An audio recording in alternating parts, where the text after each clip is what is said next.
KineMaster open ചെയ്യാം. ഒരു പുതിയ പ്രോജക്റ്റിനായി ക്രിയേറ്റ് ന്യൂ കൊടുക്കുക. ഇവയിൽ നിന്നും 9:16 എന്ന ഈ ആസ്പെക്ട് റേഷ്യോ സെലക്ട് ചെയ്ത് ക്രിയേറ്റ് കൊടുക്കുക. നിങ്ങളുടെ ഇമേജ് ഫോൾഡറിൽ നിന്നും വീഡിയോയിലേക്ക് വരേണ്ട ഇമേജുകളെല്ലാം ഒന്നൊന്നായി ഓപ്പൺ ചെയ്യുക. ഇവിടെ നാം 6 ഇമേജുകളാണ് ഓപ്പൺ ചെയ്തിട്ടുള്ളത്. ഈ വീഡിയോയിൽ ഉപയോഗിച്ചിട്ടുള്ള എഫക്ട്സിനും ഗ്രാഫിക്സിനുമായി ഈ അസറ്റ് സ്റ്റോർ ബട്ടണിൽ ക്ലിക്ക് ചെയ്യുക. ട്രാൻസിഷൻ എഫക്റ്റുകൾക്ക് വേണ്ടി ഈ ബട്ടണിൽ ക്ലിക്ക് ചെയ്യുക. ഇവയിൽ നിന്നും മാഗ്നറ്റിക് സൂം സെലക്ട് ചെയ്യുക. ഡൗൺലോഡ് കൊടുക്കുക. എഫക്റ്റ് ഇൻസ്റ്റാൾഡ് ആയിട്ടുണ്ട്. ബാക്ക് ബട്ടൺ കൊടുക്കുക. സ്റ്റിക്കേഴ്സിന്റേതായ ഈ ബട്ടണിൽ ക്ലിക്ക് ചെയ്യുക. മോഡേൺ ആൻഡ് സിമ്പിൾ സെലക്ട് ചെയ്യുക. ഇവയിൽ നിന്നും സ്പോട്ട് ലൈറ്റർ സെലക്ട് ചെയ്യുക. ഡൗൺലോഡ് കൊടുക്കുക. ഇപ്പോൾ ഈ ഗ്രാഫിക്സും നിങ്ങളുടെ കൈൻമാസ്റ്ററിലേക്ക് ഇൻസ്റ്റാൾ ചെയ്യപ്പെട്ടിട്ടുണ്ട്. അസറ്റ് സ്റ്റോർ ക്ലോസ് ചെയ്യാം. ആദ്യത്തെ ട്രാൻസിഷൻ പോയിന്റിൽ ക്ലിക്ക് ചെയ്യുക. മാഗ്നറ്റിക് സൂം സെലക്ട് ചെയ്യുക. ഇവിടെ നമുക്ക് വ്യത്യസ്ത തരത്തിലുള്ള 4 എഫക്റ്റുകൾ ലഭ്യമാണ്.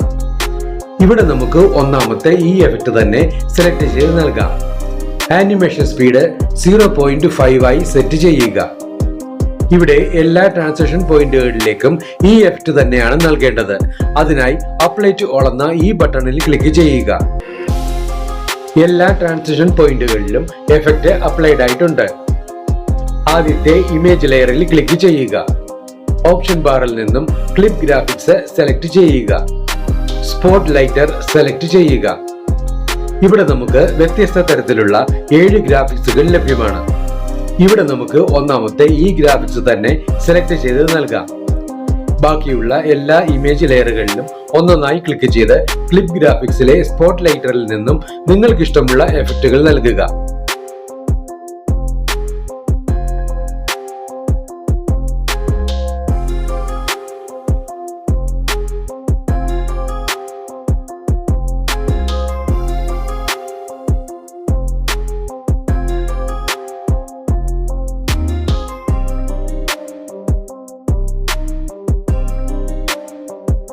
ഇവിടെ എല്ലാ ഇമേജുകളിലേക്കും വേണ്ട ഗ്രാഫിക്സുകളും നൽകി കഴിഞ്ഞിട്ടുണ്ട്. നിങ്ങൾക്ക് ലഭ്യമായിട്ടുള്ള പാർട്ടിക്കിൾ വീഡിയോ ടെംപ്ലേറ്റ് ഓപ്പൺ ചെയ്യുക. ഇതിനായി ഡിസ്ക്രിപ്ഷൻ ബോക്സ് കാണുക. ഓപ്ഷൻ ബാറിൽ നിന്നും സ്പ്ലിറ്റ് സ്ക്രീൻ സെലക്ട് ചെയ്യുക.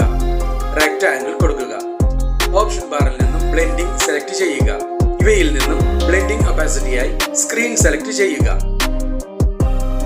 നിങ്ങൾക്ക് ലഭ്യമായിട്ടുള്ള ബോർഡർ ലൈൻ ഇമേജ് ഓപ്പൺ ചെയ്യുക. ഇതിനായി ഡിസ്ക്രിപ്ഷൻ ബോക്സ് കാണുക. സ്പ്ലിറ്റ് സ്ക്രീൻ സെലക്ട് ചെയ്യുക. റെക്ടാംഗിൾ കൊടുക്കുക.